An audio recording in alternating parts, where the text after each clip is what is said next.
Salam Planter Indonesia. Assalamualaikum warahmatullahi wabarakatuh.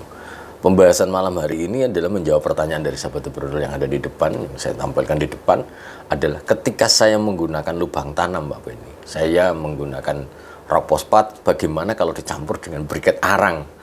Maka sebenarnya kita harus memahami dulu karakteristik arang sendiri, bahwa arang adalah merupakan hasil pembakaran yang sempurna yang akan menghasilkan karbon. Sebenarnya arang berbeda dengan abu, sehingga kalau kita ngomongin arang, maka arang ini adalah merupakan sebuah bahan yang ketika dicampurkan ke dalam tanah dia menjadi sebuah absorban dalam artian bahwa dia mampu melakukan penjerapan unsur hara, karena bahwa sebenarnya arang adalah susunan karbon yang memiliki rongga ketika kita berikan di tanah kita, itu akan memberikan tingkat akan menyerap unsur hara yang diberikan sebagai cadangannya. Jadi maka kalau misalnya kita menggunakan media arang di anggrek, itu ya juga bisa juga disemprotkan nanti unsur hara yang dari pupuk cairnya dia akan diabsorbansi, jadi akan terserap oleh arang-arang ini di dalam arang, sehingga ketika akar anggrek nempel dia akan terserap oleh akar anggrek itu sendiri. Sehingga memang penggunaan arang cukup baik untuk tanaman kelapa sawit, walaupun tidak umum ketika kita ngomongin pemupukan kelapa sawit atau bahan campuran untuk pupuk itu menggunakan arang. Tapi kalau ada arang yang jumlahnya cukup banyak, yang monggo saja untuk ditaburkan. Lah, pertanyaannya adalah apakah arang ini mengandung unsur hara yang cukup besar? Jawabannya adalah tidak juga mengandung unsur hara, tapi dia akan menjadi absorban yang bagus ketika ditambahkan ke tanah. Lah, tapi kita harus hati-hati, kita ngomongin lubang tanam kelapa sawit ini, maka rekomendasi dasarnya hanya menggunakan dolomit dan rock fosfat.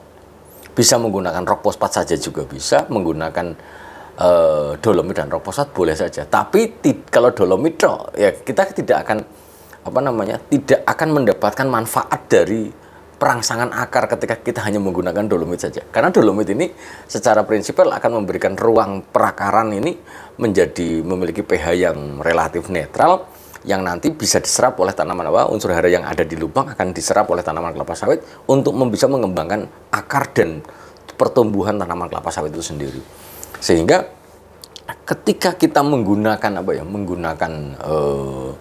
arang sendiri, tapi jangan hanya menggunakan dolomit saja. Jadi lebih bagus menggunakan rock fosfat dan dolomit untuk di lubang tanam. Tapi kalau menggunakan rock fosfat juga nggak ada masalah, karena rock fosfat bereaksi basa yang akan menaikkan pH tanah juga. Nah, tapi kita pembahasannya adalah ke arang. Ketika kita menggunakan arang di lubang tanam, tidak diperbolehkan menggunakan bahan organik dalam jumlah yang cukup banyak. Misalnya kita menggunakan arang yang banyak banget, apa sih resikonya? Gitu.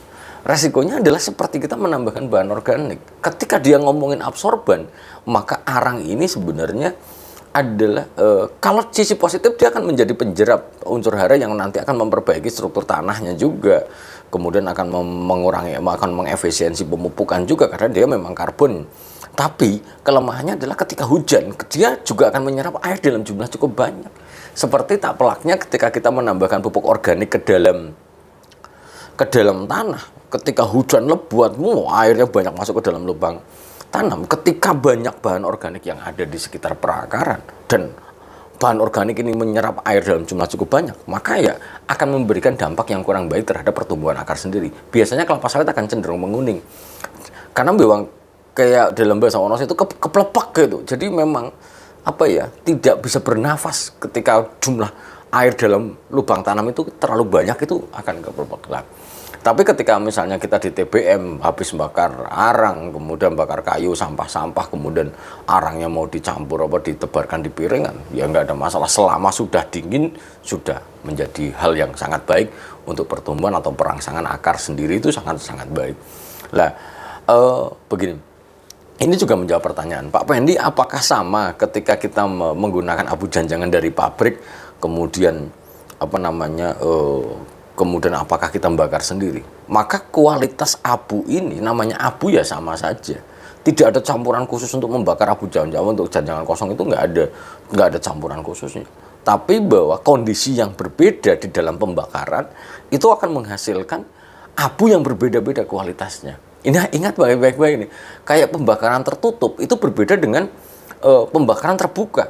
Contohnya kalau misalnya kita punya tumpukan janjangan kosong, kita ngambil janjangan kosong kemudian dibakar, maka abu janjangan kosong ini ketika janjangan kosong terbakar secara sempurna, ya hasilnya akan bagus. Kadar kalium juga tinggi, cuma memang tidak memiliki nitrogen. Lah, ketika ngomongin arang juga silikatnya juga bagus, akan sangat bagus bagi tanaman juga, sehingga kalau mau menggunakan di dalam lubang tanam untuk arang, ya lebih bagus jangan banyak-banyak itu. Tapi kalau mau dipakai jangan banyak-banyak, ya misalnya cuma secukupnya saja untuk membantu perakaran, itu nggak ada masalah, karena bahwa ini akan menyerap air dalam jumlah yang cukup banyak. Lah, itu yang mungkin bisa dijelaskan oleh Brondol pada malam hari yang berbahagia ini.